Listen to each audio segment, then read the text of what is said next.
This meeting could not have come at a more crucial time. Small states continue to face manifold hurdles in their quest for economic growth and development.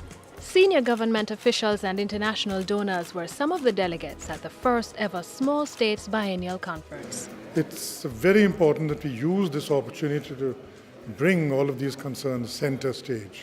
For me, it is very important to be concentrating also on the small, vulnerable economies, particularly at this moment, because they seem to have slipped off the radar screen of the G20 mainly, and also sometime from the Doha discussions. It's about time to bring them back in a way that they would have plans of actions that could be supported by the profiling of resilience, vulnerability that we've been discussing here. It's a very useful conference, I would say. At the two-day conference hosted by the Commonwealth Secretariat at its headquarters in London, representatives of small states discussed their common challenges and talked solutions.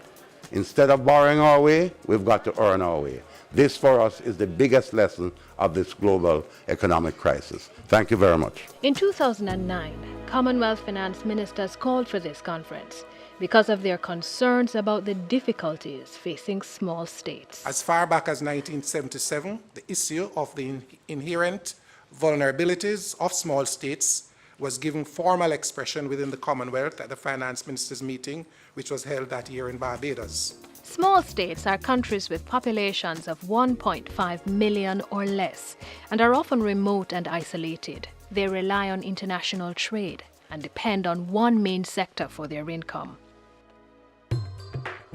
In the Commonwealth, countries such as Jamaica, Botswana, Lesotho, Papua New Guinea and Namibia have larger populations, but are included in this grouping because of their characteristics.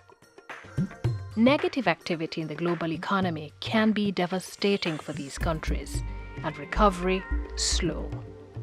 According to the International Monetary Fund, following the recent financial crisis, the global economy as a whole declined by 0.6% in 2009, while the economies of Commonwealth small states declined by 3 times as much.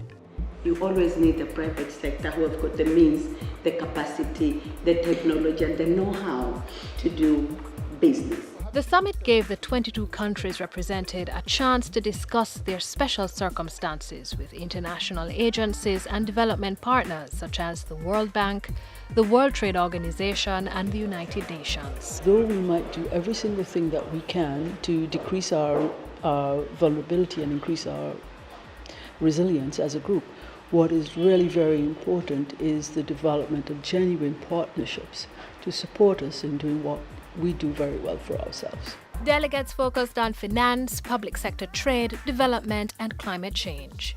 Participants also heard how the Vulnerability and Resilience Profiling Framework, developed by the Commonwealth Secretariat and University of Malta, could help them reshape their economies. All the small states will remain vulnerable, but with good economic policies, this vulnerability can be mitigated.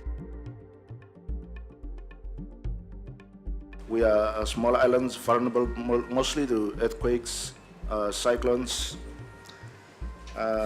volcanic activities. Vanuatu, one of the Pacific Islands, is already using the Vulnerability and Resilience Index. For the experience of Vanuatu, we have, I'm recommending because we have developed our medium-term strategic framework for the next 15 years. From there, we build in those strategies and a way forward. And from the period of 2003 to 2008, very interesting. Vanuatu has experienced a growth rate of 6.5% average, which is quite strong. Size does matter for countries like these who want to thrive in the global economy. Being small, their needs are often overlooked. But at conferences like this one, small countries not only benefit from listening to each other, but they speak to the international community with a bigger voice and increase their chances of being heard.